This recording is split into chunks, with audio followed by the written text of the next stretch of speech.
خداوند کے زندہ پاک کلام میں سے استثنا کی کتاب اس کا 10 باب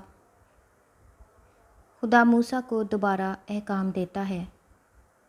اس وقت خداوند نے مجھ سے کہا کہ پہلی لوحوں کی مانند پتھر کی 2 اور لوحیں تراش لے اور میرے پاس پہاڑ پر آ جا اور ایک چوبی صندوق بھی بنا لے، اور جو باتیں پہلی لوحوں پر جن کو تو نے توڑ ڈالا لکھی تھیں وہی میں ان لوحوں پر بھی لکھ دوں گا، پھر تو ان کو اس صندوق میں دھر دینا۔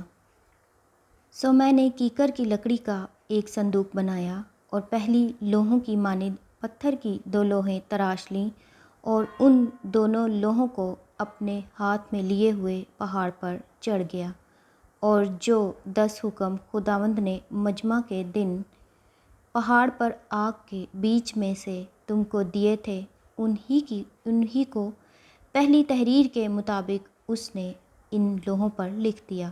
پھر ان کو خداوند نے میرے سپرد کیا، تب میں پہاڑ سے لوٹ کر نیچے آیا اور ان لوحوں کو اس صندوق میں جو میں نے بنایا تھا دھر دیا، اور خداوند کے حکم کے مطابق جو اس نے مجھے دیا تھا وہ وہیں رکھی ہوئی ہیں۔ پھر بنی اسرائیل بیروت بنی یقان سے روانہ ہو کر موسیرا میں آئے۔ وہیں ہارون نے رحلت کی اور دفن بھی ہوا، اور اس کا بیٹا الیعزر کہانت کے منصب پر مقرر ہو کر اس کی جگہ خدمت کرنے لگا۔ وہاں سے وہ جودا کو اور جودا سے یطبات کو چلے۔ اس ملک میں پانی کی ندیاں ہیں۔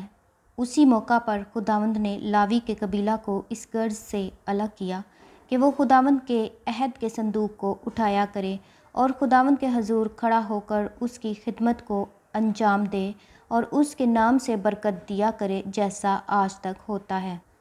اسی لیے لاوی کو کوئی حصہ یا میراث اس کے بھائیوں کے ساتھ نہیں ملی، کیونکہ خداوند اس کی میراث ہے، جیسا خود خداوند تیرے خدا نے اس سے کہا ہے۔ اور میں پہلے کی طرح 40 دن اور 40 رات پہاڑ پر ٹھہرا رہا، اور اس دفعہ بھی خداوند نے میری سنی اور نہ چاہا کہ تجھ کو ہلاک کرے۔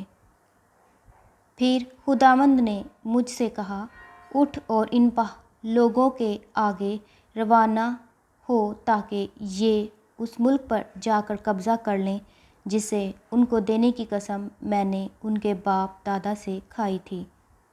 خدا کیا تقاضا کرتا ہے؟ پس اے اسرائیل، خداوند تیرا خدا تجھ سے اس کے سوا اور کیا چاہتا ہے کہ تو خداوند اپنے خدا کا خوف مانے اور اس کی سب راہوں پر چلے اور اس سے محبت رکھے اور اپنے سارے دل اور اپنی ساری جان سے خداوند اپنے خدا کی بندگی کرے، اور خداوند کے جو احکام اور آئین میں تجھ کو آج بتاتا ہوں ان پر عمل کرے تاکہ تیری خیر ہو۔ دیکھ، آسمان اور آسمانوں کا آسمان اور زمین اور جو کچھ زمین میں ہے، یہ سب خداوند تیرے خدا ہی کا ہے۔ تو بھی خداوند نے تیرے باپ دادا سے خوش ہو کر ان سے محبت کی اور ان کے بعد ان کی اولاد کو یعنی تم کو سب قوموں میں سے برگزیدہ کیا جیسا آج کے دن ظاہر ہے۔ اس لیے اپنے دلوں کا ختنہ کرو اور آگے کو گردن کش نہ رہو، کیونکہ خداوند تمہارا خدا الہوں کا الہ، خداوندوں کا خداوند ہے۔ وہ بزرگوار اور قادر اور محیب خدا ہے، جو رعایت نہیں کرتا اور نہ رشوت لیتا ہے۔ وہ یتیموں اور بیواؤں کا انصاف کرتا ہے اور پردیسی سے ایسی محبت رکھتا ہے کہ اسے کھانا اور کپڑا دیتا ہے۔ سو تم پردیسیوں سے محبت رکھنا، کیونکہ تم بھی ملک مصر میں پردیسی تھے۔